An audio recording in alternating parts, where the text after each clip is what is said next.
A very good morning, afternoon, evening to wherever you are, and welcome to Toast to Success, episode number 3, Quest2Contest.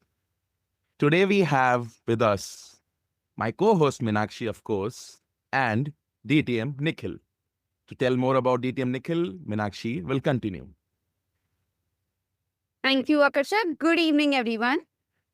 DTM Nikhil as is a very special guest today. And why we have selected DTM Nikhil is because we are at the cusp of the halfway mark of the year, we can say, of our program year. And we have already completed with our first set of contests. We've completed the division level contest, and the contestants who have been winners at the division level will now proceed to eloquence. And we are at the fag end and almost at the round of the corner for the second set of contests, that is the ISC and the table topics. So we thought, why not call somebody who is not a new member to contest? DTM Nikhil has been a Toastmaster since 2009. Yes, 2009.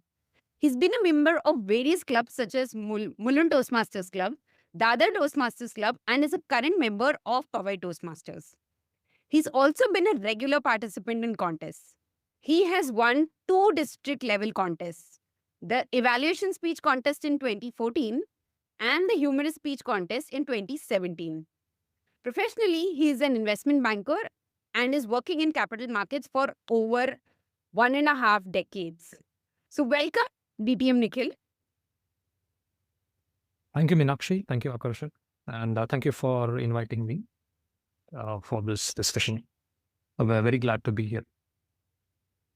We are very glad to have you with us here as well.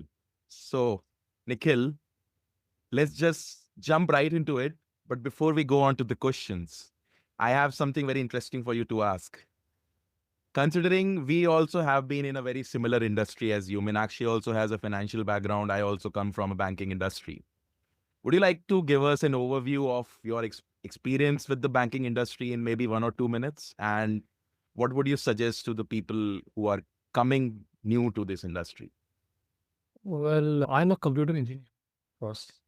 Okay. And after working for 3 years in a telecom company, I realized that I had a more inclination towards the business side rather than on the technical side. I couldn't see myself sitting for 10 hours coding and earning a living out of it.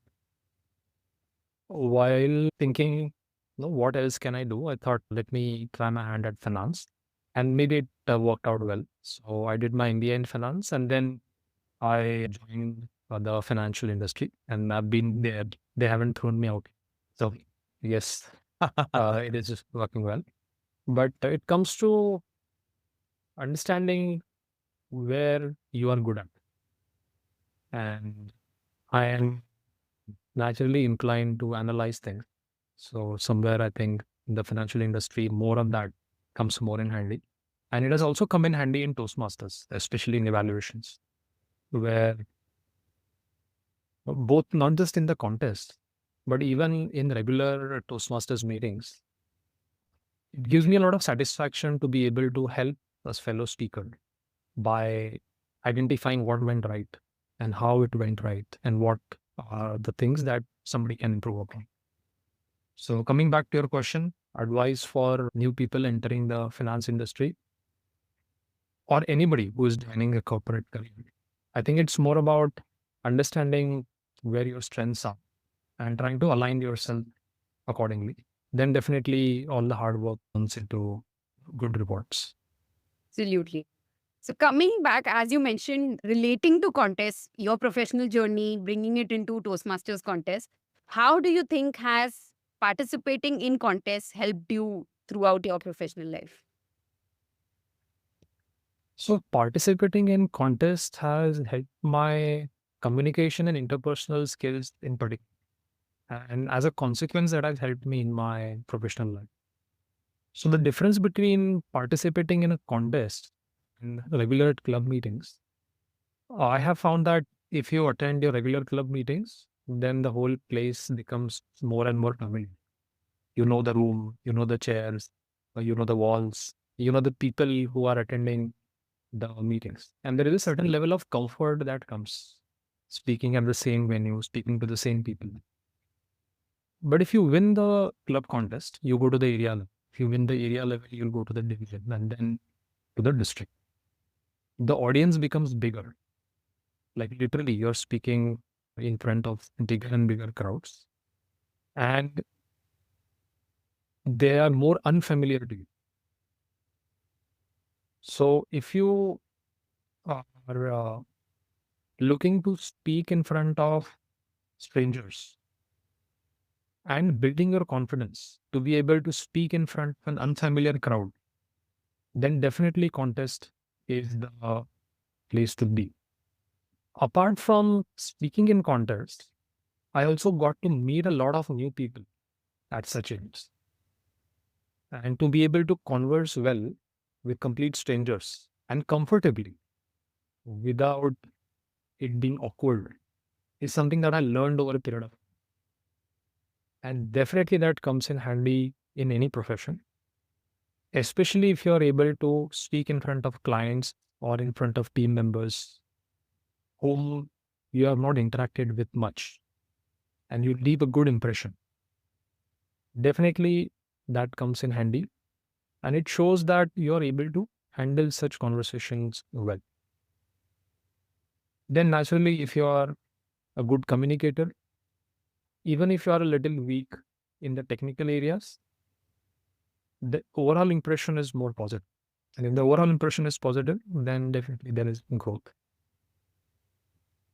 So that's how speaking in contests, while I did not intend to progress professionally because of speaking in contests, as a natural consequence, I would say, it generally improved my ability to speak well in front of strangers, in front of newer people, conversing with them. And definitely that led to better prospects in professional life as well. So I hope sense, I yeah, of hope that course, makes of sense. course. Yeah, of course. I sense you and me, we have this one thing in common, and maybe Meenakshi also, that the primary reason of joining Toastmasters is actually socializing, and the public speaking and the learning part comes later. Is that right? Or maybe? So I joined Toastmasters for a completely different reason. Oh, Actually, okay. I used to stammer in my school and college days, Oh, and it continued into my professional life as well. I came to know about Toastmasters as a forum to practice public speaking, and I hoped that I would get over my stammering. When I joined Toastmasters, I was terrible. But overall, the environment was very friendly, and nobody judged or criticized or laughed. And I felt encouraged to speak more or more often. So I became a regular participant at meetings, speaking in the form of speaker, taking up roles, participating in debate topics if nothing else was there. And the more I spoke, the more comfortable I became. So along the way, I think the stammering subsided quite a bit. And then I continued to enjoy attending meetings, meeting people. And so while socializing was not the primary, it was something else. Now it's a completely different story. I just enjoy being in Toastmasters meetings, so I continue to participate. Amazing. So my next question to you is, and it's somewhat related to your previous answer that you gave, some of the myths or the misconceptions that people have about contests, and something that you just mentioned that somebody with the stammer cannot participate in contests, that could be the biggest myth. Is what is I've learned from this talk with you. So there are many other misconceptions. When it comes to contests, I see new members hesitating because they think you have to be at a certain level of proficiency in terms of speaking in order to participate in contests. While actually that is not true. Anybody can take part in contests. In fact, I encourage everyone, if it is possible, take part in contests as a contestant. There is no such thing as being a certain level of, being good enough at a certain level. You become better by taking part, learning, and going ahead. So that is one common misconception I think new members have. Secondly, there is also a slight misconception that if you fail at a club contest, then what would others think about it? Especially if you go from club level to area level. The first time I went from a club to an area level, and then I did not win at the area level, I thought, what would my fellow club members feel when I come back to the meeting? Would they look at me as some kind of disappointment? Look, he didn't do well for the club. But there is no such thing. You are not important enough for others in their lives. Okay, they have their own lives. They come to the Toastmasters meetings for their own purpose. If you don't win a contest, it doesn't make a difference to anybody else's life. Only we feel bad, only for a certain time. But if I can get over that, then definitely there is a big path to learn more and more things. And the higher up you go, the more painful the failure becomes. So that becomes like a deterrent for people who may not have been experienced enough. I have failed at every level. I've lost club contest, area contest, division contest. So by now I've become thick-skinned enough to not really worry about failing. But if that is holding back somebody from taking part in contest, then my clear message is that don't hesitate. Take part in a contest. The worst that can happen is you will not win, but you will gain something important enough for you in your future journey. As somebody, I resonate with you. Even I have lost at all the levels. And I would say that you fail, but each time you fail, you become better. That's true. Even if you win, there is something that you can learn. But usually the joy of winning sort of overtakes the learning part. But yeah. But if you fail, you will reflect more.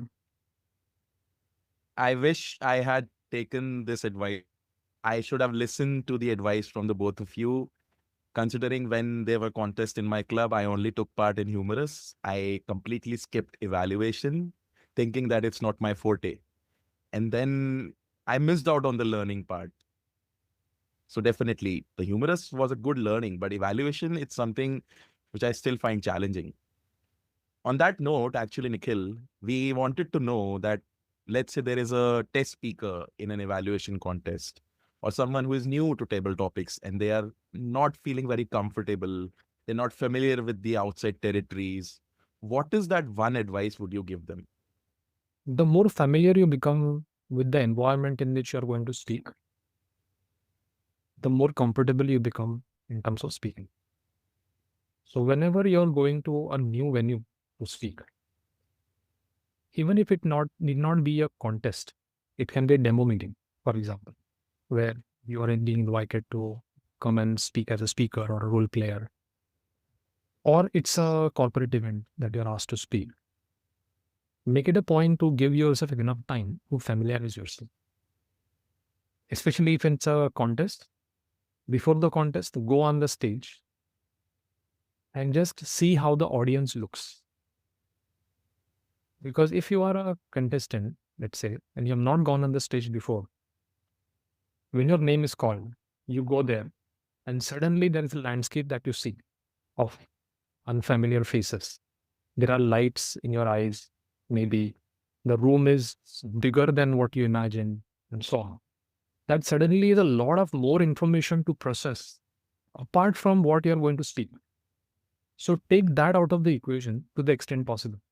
Go on stage before, familiarize yourself, speak into the mic if it is possible to test the mic before, speak a few lines, etc. And then when you're called to speak, it is no longer as unfamiliar as it was before. Then you can more focus on what you're going to say, how you're going to say it, and so on and so forth. So that is one advice.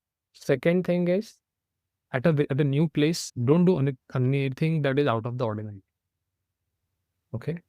Like I used to joke among my fellow club members. Don't eat too much before the contest. Okay. The last thing you don't want to do is rush to the bathroom. But that's apart from jokes apart, anything that you're generally not comfortable with, okay, try to avoid that. The more familiar you are to the environment in which you speak, the easier it gets. The result of the contest is something else, but give yourself the chance to do your best. And that holds true for new members, experienced members, all of them. And there have been enough examples of newer people, newer Toastmasters also winning contests. One of the world championship of public speaking, I forgot his name. He won the world championship of public speaking in his first or second year of Toastmasters. Okay, so he was a naturally good speaker, and he took part in humorous contest and failed. And in the humorous speech contest, after the contest, somebody told him, "Look, you gave a terrible humorous speech, but you are a very good prepared speaker. So why don't you take part in international speech contest?" And he took part, and he did so well, he won the international speech contest with very little Toastmaster speaking experience. Even new members have an equal chance at winning the contest. It's just that they need to prepare properly. Yeah. And when you say prepare properly, how important is it to familiarize yourself with the judges' ballot? Because each of the 4 contests have 4 different ballots. There are 4 different allocations in terms of content delivery aspects to it. How important is it to familiarize yourself with that? It is important to know what are the various categories, but I would say leave it at that rather than trying to fit your speech as per the weightage in the ballot. You have a natural way of speaking. Each one has a natural way of speaking. You have a speech idea that you have developed. Okay? The best chance of winning the contest is to give the best possible speech that you can deliver. Of course, it has to have elements of good vocal variety, body language, good structure, but those are like the hygiene factors. If you give a very good speech standing at one position, of course, you're not going to get the marks, or in the eyes of the judges, it will be seen as having your speech having very good content, Hmm. but it reflects there is discomfort in moving around the stage. Then actually, you will not win the marks in that category. But beyond the point, I think being a judge also in various contests right up to the district level, I think the differentiating factors between the contestants narrows down as you go higher and higher. So at that level, my suspect is the best judges or the better judges just see whether the speech overall checks the categories of content, structure, transition, body language, use of good vocabulary, etc. But don't analyze it too much to say I have to give 5 marks to one contestant, 4 to other, and so on. They then go with the impression that the speech left on the audience and on them. So familiarize yourself with the ballot, especially if you are new to contests, so that you don't miss out on any important element that the judges are watching out for. But also don't get overwhelmed by the ballot and try to alter your speech or the way you speak to fit into the judges' ballot. Wow, Nikhil, you actually remind us of a quote with a slight variation: Jack of all trades, master of all. So, speaking of that, considering your diverse experiences across contests, let's ask you something about humor. What is your secret weapon for making people laugh? And let's say if a joke does not strike well, how do you handle that? Like, what is the way you cope up with it, or how do you improvise? There is no secret weapon. Most people who take humor seriously know that there is a certain way to evoke laughter. And it is a setup, pause, and punchline or punch word. but the trick lies in doing it well. The ability to trip the audience's mind successfully is something that the better humorous speakers are able to do well. It gets also supported with gestures, vocal variety, props sometimes, and so on. But that formula is well known. How well you do it in a particular context is something that the better speakers are able to do well in terms of demonstrating that skill. With humorous speeches, my suggestion or my inclination is to try it out as much possible, not just in speeches, but maybe even in debate topics, maybe even in normal conversations, or if you are playing a role like Toastmaster or date. That's an excellent avenue for you to try your hand at humor through short one-liners and so on. Then, when it comes to the actual speech, then the pressure is much less in terms of trying to be humorous multiple times in the speech. Then you are sort of comfortable and your mind starts to work in terms of how to then mold the speech in a humorous way. And in humorous contest, when I was participating, rewriting the speech and reworking on the speech was something that I did a lot. And I was making small tweaks and changes to evoke more and more laughter at every possible occasion. I, in fact, modified my speech like up to half an hour before the contest. There was one element of the speech, not the whole speech, that I added just half an hour before. I thought, no, let me try this out and let's see how it works. I also took a lot of help from fellow club members. And that is something that I will suggest to new Toastmasters who have not taken part in contests. Getting your speech review, having somebody mentor it or modify it, that can definitely help. Now, in terms of delivery, you asked about what if the speech or what if the joke does not work well. On that spot, just move on. Imagine that the target audience is not the right audience for that joke, and they will be for the next one, and move on. But also, if it is happening too often in the speech, that has happened with me, that's a sign that you as a speaker are a little tense. Okay. And it has happened with me. A humorous speech contest, a humorous speech that worked very well at the club level, where the contest was, of course, in the club. It worked very well at the area level, but again, the area contest was also in our club. That same speech completely fell flat at a division level, which was held at a different venue. And by completely flat, it was so embarrassing that the audience did not laugh even once at any of the punchlines or punch words. They laughed at one place where I did not intend them to laugh. And I was so confused as to what really did happen.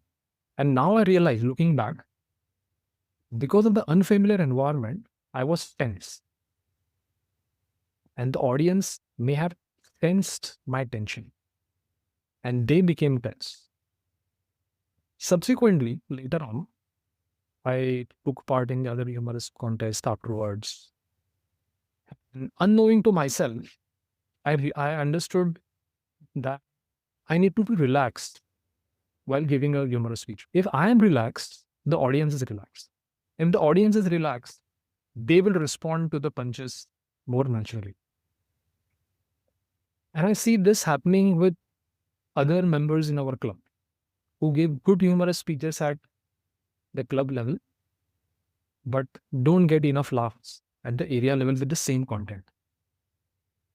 While there is no shortage of preparation, they are well prepared. They know the content, they deliver it well, but they don't get the same laughs. And I can sense that it is possibly because they are new to that environment. They are a little tense, and that tension sort of reflects or affects the audience a little. But in a contest, if you feel like the jokes are not working, if there is a way you can just relax yourself while in the middle of the speech, then do that. Pause, take a deep breath, and continue. If the audience is not responding, don't worry about it. Just go through the speech. It is very much possible that they may be liking the speech, but it may not be their style to respond by laughing loudly. Speaking of relieving the tension and relaxing, do you have any particular contest day routine? Like today is the contest, so anything that you do before, during, and after a contest? So I've heard a lot of people, they say that they listen to good music that gets them all pumped up and adrenaline rushing in the body. Do you have anything like that? I try to not do anything out of the ordinary before the contest. Mm. And I earlier joked about not eating too much, but I actually make it a point to keep some space between the previous meal and the time when I will be delivering the contest. At least 1.5 to 2 hours, if possible.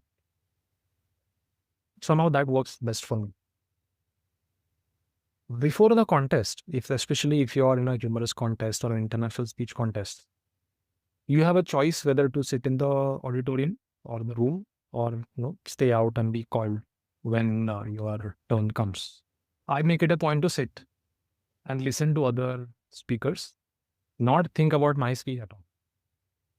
Okay, just be in that environment, be familiar with that environment, listen to others, and enjoy others' speeches as well.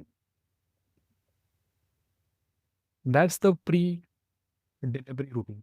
And after the speech is delivered and before the results are announced, I try to get as much feedback as possible because that's the only time you will get honest feedback. Once the results are announced, then nobody will give you honest feedback. They will look at it as you are the number 3 speaker, number 2 speaker. They'll just congratulate you and say, yeah, it was good. And I've experienced this.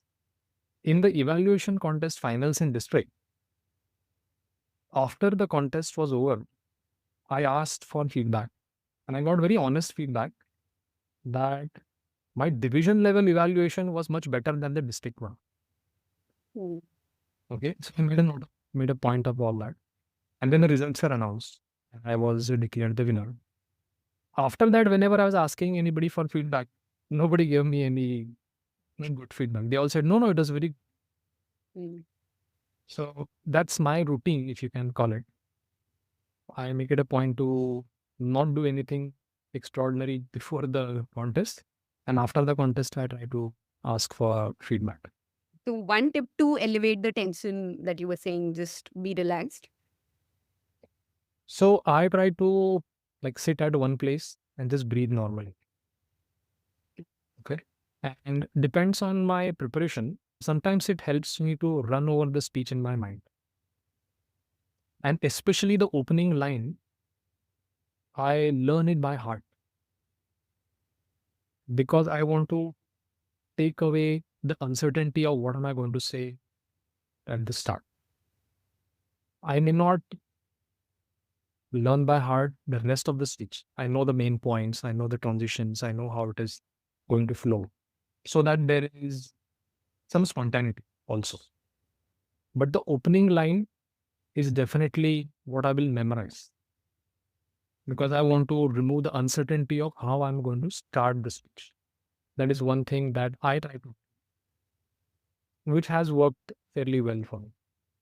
So, with all that you have shared with us today, and looking back in hindsight, what you have done in the contest so far, is there any specific thing that you would have done differently, maybe better? It's just that, would you have done something differently or would you just continue as it is? I would love to prepare more. And I don't know if there is any limit to how much you can prepare. But I have found that, especially in the humorous speech contest, the process of reworking on the speech and finding areas to improve in a speech that has already won at a previous level is something that sort of challenged me as a speaker. And I love that process of trying to improve upon the speech that was already reasonably good enough. Whenever I have not done well in a contest, the one thing that I have found, which where I fell short, is that I'm not prepared in. I have not done this routine of writing a speech well and then trying to rework on it and improve upon it and so on. Now, when I won the contests previously, they were like 10 years ago, so ancient history. But at that time, maybe I was not married. I did not have a child. I had lesser responsibilities at office. I was just an analyst. I had more time to work on the speech. But keeping those excuses aside, I think one thing that I try to remind myself, and I will remind myself as I participate in future contests, is to prepare well. Now, it works very differently for different people. So, in my sense, in my case, if you asked what would I do differently, in the contest that I did not do well, I would say I would love to prepare. In preparing better, do you think the structure of the speech is very important? And if so, why? How would you structure your speech better in terms of preparation? In terms of structuring the speech better, I would say making the speech more clear in terms of what am I trying to convey, and sort of reinforcing the point directly or indirectly at every opportunity is something that I would love to incorporate. So what I found is when I am thinking of a speech, the main idea is clear. The main message is clear. But there is a lot of different combinations in which you can mix your message with examples and try to convey this message. You can either convey it directly, you can convey it indirectly through examples and so on and so forth.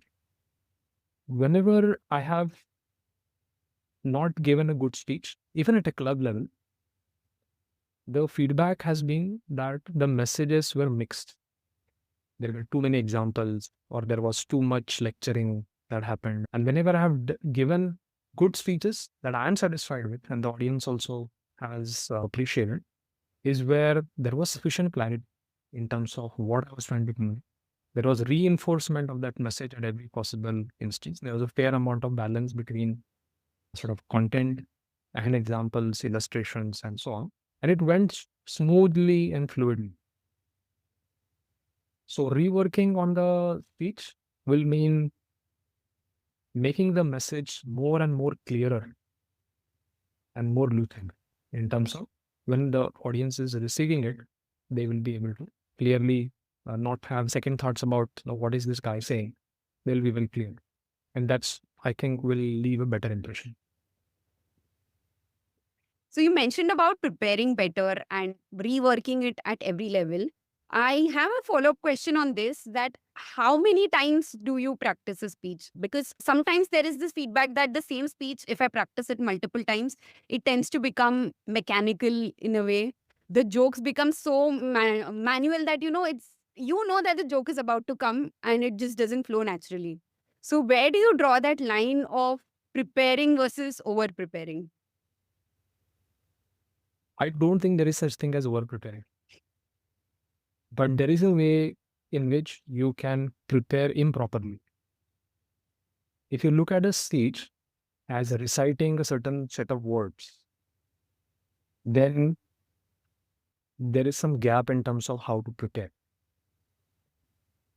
One suggestion that I got from a fellow Toastmaster in terms of breaking the monotony of practice is that when you're practicing, imagine a person in front of you and you're delivering a speech to that person.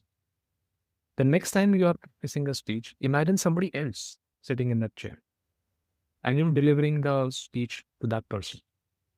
Even if you know the content, the audience person in your mind is different. Then every time you practice, the content will be same, but the audience that you're imagining can be different. Then when you're delivering the speech, definitely there are so many different audience members, 50, 70, 100. or even if at a club level, could be 20, 30, etc. They will definitely be new faces to you. And if even if the club members are familiar to you, the judges will be from some other club. So definitely you are giving the stage to somebody who has never heard. And that can click in your mind that, look, this is, even though I know the content, I'm delivering it to an audience who has not heard it. So I better get it right. And then from there, the spontaneity or the freshness can come. The reason I say there is no such thing as over preparation is because no matter how much you prepare, it is possible that your mind can go blank, or you can fumble at a certain place. And it has happened to me in the district level humorous speech contest finals and in district. I fumbled at a place where I misplaced a word. But because I was prepared enough, I quickly moved on. And the audience did not realize it was a misplacement of a word. So preparation definitely comes in handy. But there is a possibility that it can get monotonous in terms of preparation because you are familiar with the content. But if you prepare it properly in a certain way, by imagining a different audience member every time, you can still sort of retain the freshness and the spontaneity, which will help in the actual delivery when the contest is there. So we'll wrap up with one last question. How do you prepare like deeper into your topic? If I'm giving a informative speech, then definitely there is a lot of research that can go into it. So examples, getting the facts right from the right sources becomes important. If I'm giving an inspirational or a motivational speech, then it becomes important to process the idea well. For example, if I'm giving a speech on not being too possessive about our things, so I gave a speech called as hold it lightly and not tightly. So in that case, the research is more about examples, instances that I can remember from my life, from examples that I've seen around me, things that have happened to other people, which are relevant to this particular speech and this speech topic. And then from all this content, you can call it research and call it recollection of ideas, memories, and so on, to pick and choose what is more important and what aligns well with the speech content. And how do you fit it well into the speech so that the overall speech then becomes like a good, wholesome, clear message in terms of not being too possessive about your material possessions. As an example, and similar thing holds true for others. Speaking of resources that you mentioned, relating it to humorous speech contests, I've seen new Toastmasters who think that they are not humorous enough go to online sources for jokes. I would suggest avoid doing that because it is not your content. So reciting somebody else's content definitely does not have the same effect as something that you have thought of. Even if you're not able to give a good humorous speech, you can still give a good speech, like a good normal speech. Even that is good enough as a contest. But in terms of resources, unless it's an informative speech for which you need to actually get facts from somewhere, any other type of speech which requires an idea to be developed, best is to take examples from your own life, from others' lives, stories, etc. you have heard, and then properly place them in the speech. I think I've started to figure out that code because I always use self-deprecating humor. And that has worked for me so far. So before we move on to the closing remarks, Nikhil, any questions you have for the both of us and then close the session today? I don't have specific questions, but in general, you have interacted with a lot of Toastmasters who are newly joined. So anything that has come up often in terms of apprehensions, concerns, or common problems that they face in their Toastmasters journey in general. I would be interested to know what is on top of their mind. I think most of it we've covered. One being that I'm too new, so how can I participate in contests? I have to compete with people who have been doing this for 3 years, 4 years now. That is the biggest apprehension, is what I feel. I feel that people usually tend to assume things about you. Let's say I've been told that I'm a good speaker already. So why am I part of Toastmasters? I told them that this is an accumulated knowledge over the last few years as a guest in Toastmasters. Because the first thing that I learned was listening. I listened to a lot of speakers across these years, and that somehow ended up being accumulated within me. And that's how I'm using that skill now. I used to be an introvert. People don't believe it when I tell them. And that's how I motivate them that, see, I might be a decent speaker, but there is still so much I need to learn. So this is something very common that I hear. That's absolutely right. And being able to speak well and being able to connect with the audience well every time or as often as possible are two different things.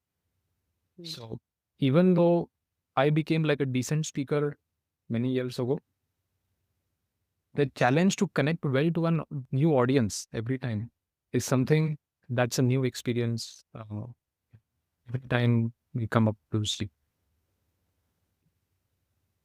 Yeah, very well said. And to conclude, I would ask you for some parting advice. This advice is for our contestants who have won at the division level and will now be participating and representing their respective divisions at Eloquence 2025, that is May 2025.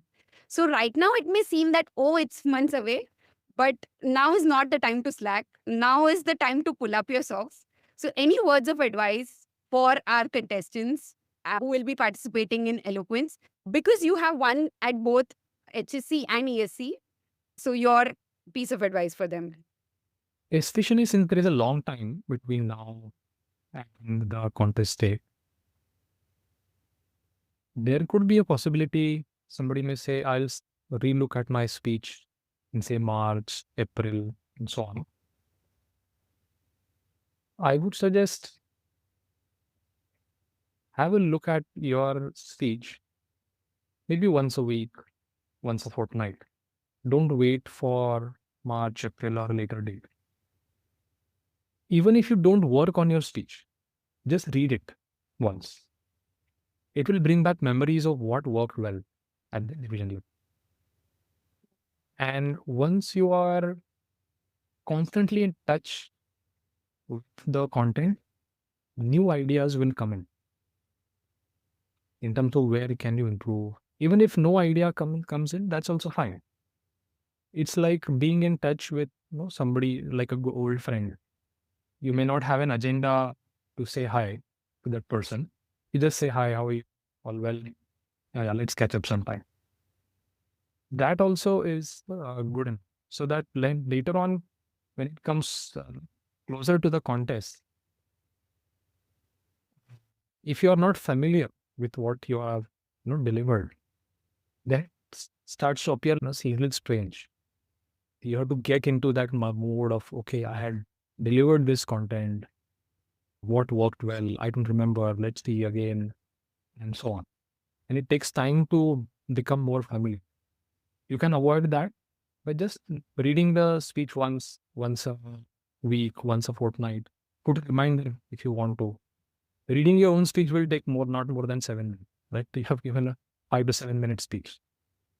If you're taking part in evaluation contest and you're won at the division level, then the best preparation would be to regularly evaluate speeches at the club level. Go to other clubs and evaluate the speakers at those clubs, because those will be new speakers that you have not seen at your club level.